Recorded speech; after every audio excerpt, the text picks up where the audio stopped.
ওং হিরিং হ্রং নীলকণ্ঠায় ভগবতে রুদ্রায় নমো শিবায়। আমি জ্যোতিষী শ্রী শীতল কুমার। আজকের বিষয় মিথুন রাশিফল অক্টোবর 2024। তো আজকের বিষয় শুরু করার আগে আমি আবারও আপনাদের মনে করে দিতে চাই, আমার বিষয়গুলো বা ভিডিওগুলো সুন্দরভাবে আপডেট পাওয়ার জন্য অবশ্যই সাবস্ক্রাইব করে দেবেন এবং ভালো লাগলে লাইক ও শেয়ার করে দেবেন। তো আজকের বিষয় মিথুন রাশিফল অক্টোবর 2024। তো আমরা মিথুন রাশির কী নিয়ে আলোচনা করব? সবার প্রথম শরীর স্বাস্থ্য, তারপরে এডুকেশন বা পড়াশোনা, তারপর আমরা প্রেম প্রণয় সম্পর্ক, দাম্পত্য রিলেশন, ভাগ্য, কর্ম, ব্যবসা বাণিজ্য, এই সমস্ত ব্যাপার নিয়ে আমরা আলোচনা করব। এবং টোটাল আলোচনাটাই হবে কিন্তু আমাদের গোচর ভিত্তিক, অর্থাৎ রাশিভিত্তিক আলোচনা এবং বর্তমান সময় গ্রহের পজিশনের ওপরে ডিপেন্ড করে আলোচনা। তো তাহলে সবার প্রথমে আমরা এই রাশির জাতক বা জাতিকাদের গ্রহের পজিশনগুলো জেনে নেব। সেই ক্ষেত্রে দেখুন, আমরা মিথুন রাশিকে ফার্স্ট হাউস ধরলে ফার্স্ট হাউসে মঙ্গল অবস্থান করছে। 20 তারিখে মঙ্গল সেকেন্ড হাউসে প্রবেশ করবে। ফোর্থ হাউসে রবি, বুধ এবং কেতু অবস্থান করছে। বুধ 10 তারিখে ফিফথ হাউসে প্রবেশ করবে। রবি 17 তারিখে ফিফথ হাউসে প্রবেশ করবে এবং শুক্র ফিফথ হাউসে অবস্থান করছে। 13 তারিখে শুক্র সিক্সথ হাউসে প্রবেশ করবে। এছাড়াও শনি নাইন্থ হাউসে অবস্থান করছে। 10th হাউসে রাহু এবং 12th হাউসে বৃহস্পতি অবস্থান করছে। এই হচ্ছে মিথুন রাশির জাতক বা জাতিকাদের অক্টোবর মাসে গ্রহের পজিশন। তো আমরা এই ভিত্তিতেই আলোচনা করব। তো সেই ক্ষেত্রে আমরা সবার প্রথমে শরীর স্বাস্থ্য নিয়ে আলোচনা করব।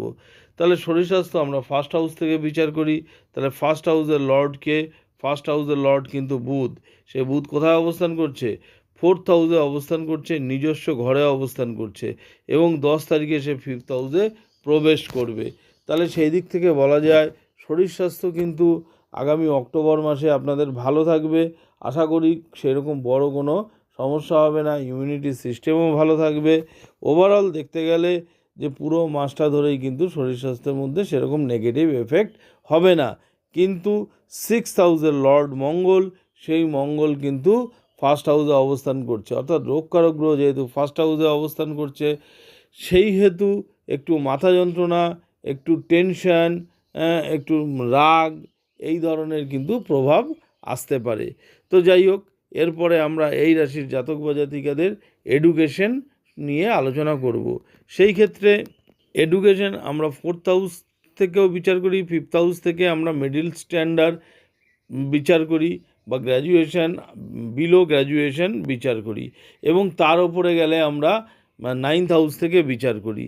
তো সেই ক্ষেত্রে আমরা অ্যাভারেজ একটা ধরে নিচ্ছি, আমরা মিডিল স্ট্যান্ডার্ডের পড়াশোনা কীরকম হবে। সেই ক্ষেত্রে ফিফথ হাউসের লর্ডকে, ফিফথ হাউসের লর্ড কিন্তু শুক্র, সেই শুক্র কিন্তু ফিফথ হাউসেই অবস্থান করছে। তাহলে ফিফথ হাউসের লর্ড ফিফথ হাউসে অবস্থান করার অর্থ হচ্ছে পড়াশোনা কিন্তু যথেষ্ট ভালো হবে এবং কনসেন্ট্রেশন, মনোযোগও ভালো হবে। তার সঙ্গে চতুর্থ হাউসের লর্ড চতুর্থেই অবস্থান করছে। তার মানে যারা মাধ্যমিক লেভেল পর্যন্ত পড়াশোনা করছেন তাদের পড়াশোনাও কিন্তু যথেষ্ট পজিটিভই দেখা যাচ্ছে। এবং 10 তারিখে বুধ ফিফথ হাউসে প্রবেশ করবে, যেটাও একটা কিন্তু শুভ, অর্থাৎ মাধ্যমিক স্ট্যান্ডার্ড, উচ্চ মাধ্যমিক বা যারা কম্পিটিটিভ এক্সাম দেবেন তাদের ক্ষেত্রে কিন্তু শুভ। তবে যারা কম্পিটিটিভ এক্সাম বা জয়েন্ট বা এই ধরনের বিভিন্ন পরীক্ষা দেবেন তাদের ক্ষেত্রে কিন্তু আমি বলবো বিফোর 13 তারিখে করবেন। শুক্র কিন্তু 13 তারিখে সিক্স হাউসে প্রবেশ করবে।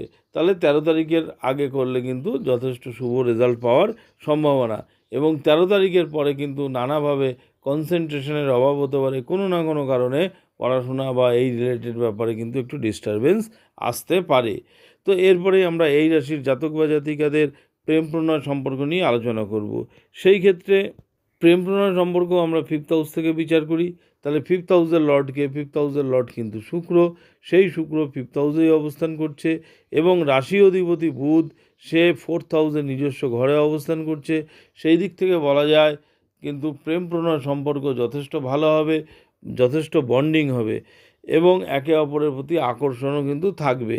কিন্তু 10 তারিখে বুধ কিন্তু প্রবেশ করবে ফিফথ হাউসে, তার মানে এবং শুক্র 13 তারিখে প্রবেশ করবে সিক্সথ হাউসে। তার মানে এই যে 13 তারিখের পরে কিন্তু একটু সমস্যা দেখা দিতে পারে। দেখা গেল যে আপনার যে অপোজিট পার্টনার তার একটু কোনো না কোনো কারণে তার সঙ্গে কিন্তু একটু মতভেদ দেখা দিতে পারে, কিন্তু আপনার দিক থেকে কিন্তু পজিটিভ অ্যাপ্রোচ থাকবে। তো ওভারঅল সেই দিক থেকে বলা যেতে পারে যে প্রেমের সম্পর্ক মোটামুটি ভালোই থাকবে, তবে 13 তারিখের পরে একটু কিন্তু আন্ডারস্ট্যান্ডিং করে চলতে হতে পারে। তো যাই হোক, এরপরেই আমরা বৈবাহিক সম্পর্ক নিয়ে আলোচনা করব। সেই ক্ষেত্রে বৈবাহিক সম্পর্ক আমরা 7th হাউস থেকে বিচার করি। তাহলে 7th হাউসের লর্ডকে বৃহস্পতি, সেই বৃহস্পতি কিন্তু 12th হাউসে অবস্থান করছে। তাহলে বৃহস্পতি সবসময় শুভ গ্রহ, সে কিন্তু পজিটিভ গ্রহ। তার মানে বৈবাহিক সম্পর্কের ক্ষেত্রে আপনাদের মধ্যে মিল থাকবে, কারণ যেহেতু দেবগুরু বৃহস্পতি 7th হাউসের লর্ড, কিন্তু তথাপি কোথাও একটা অপোজিট পার্টনারের কিন্তু হেলথ ইস্যু হতে পারে, শরীর স্বাস্থ্যের সমস্যা হতে পারে, নানা কারণে তার মাইন্ড ডিস্টার্ব হতে পারে, বা কখনো কখনো আপনাদের সাথে কন্ট্রোভার্সি বা মতভেদও কিন্তু দেখা দিতে পারে, কারণ বৃহস্পতি কিন্তু 12th হাউসে অবস্থান করছে। তার মানে এই না যে দুটোই হবে, দেখা গেল যে কোনো একটাও কিন্তু হওয়ার সম্ভাবনা আছে।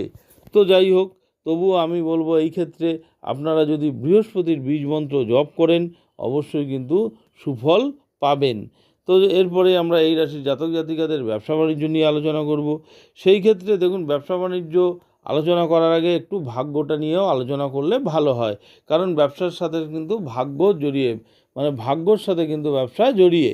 তো সেই ক্ষেত্রে ভাগ্যপতি কিন্তু শনি, কারণ 9th হাউস থেকে আমরা ভাগ্যের বিচার করি। 9th হাউসের লর্ড শনি, সে 9th হাউসেই অবস্থান করছে। তার মানে ভাগ্যপতি ভাগ্যস্থানে অবস্থান করা যথেষ্ট শুভ ফলদায়ক।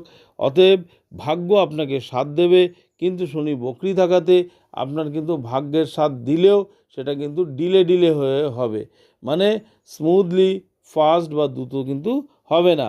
তো আবার তার সঙ্গে ব্যবসা বাণিজ্য কারক গ্রহকে 7th হাউস থেকে বিচার করি বৃহস্পতি, সে রয়েছে দ্বাদশ স্থানে।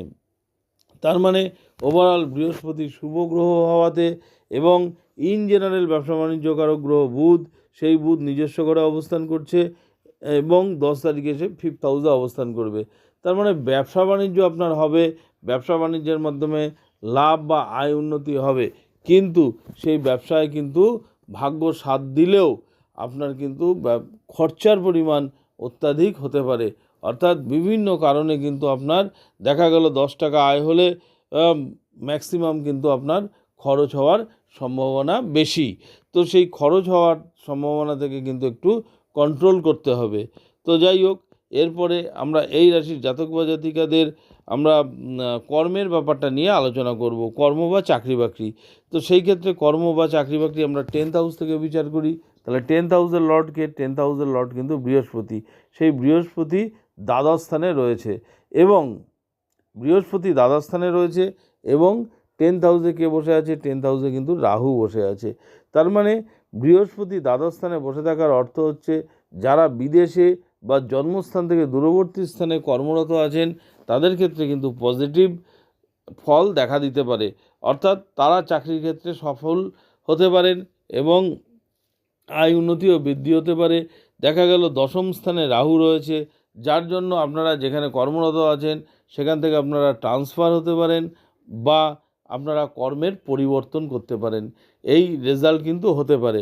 কিন্তু যারা গৃহের কাছাকাছি বা আপনারা জব করছেন সেই ক্ষেত্রে কিন্তু একটু সমস্যা আসতে পারে। কী ধরনের সমস্যা আসতে পারে?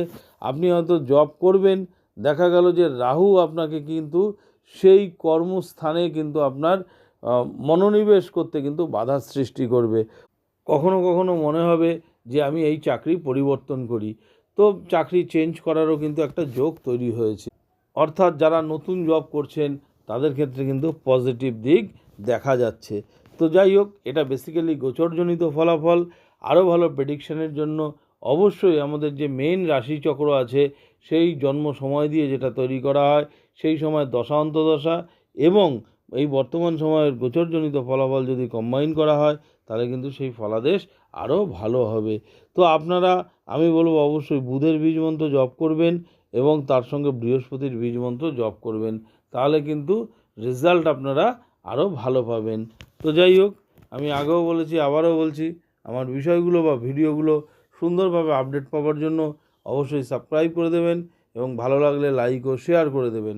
আবার আগামী দিনে নতুন ভিডিও নিয়ে আপনাদের সামনে উপস্থিত হব। ধন্যবাদ।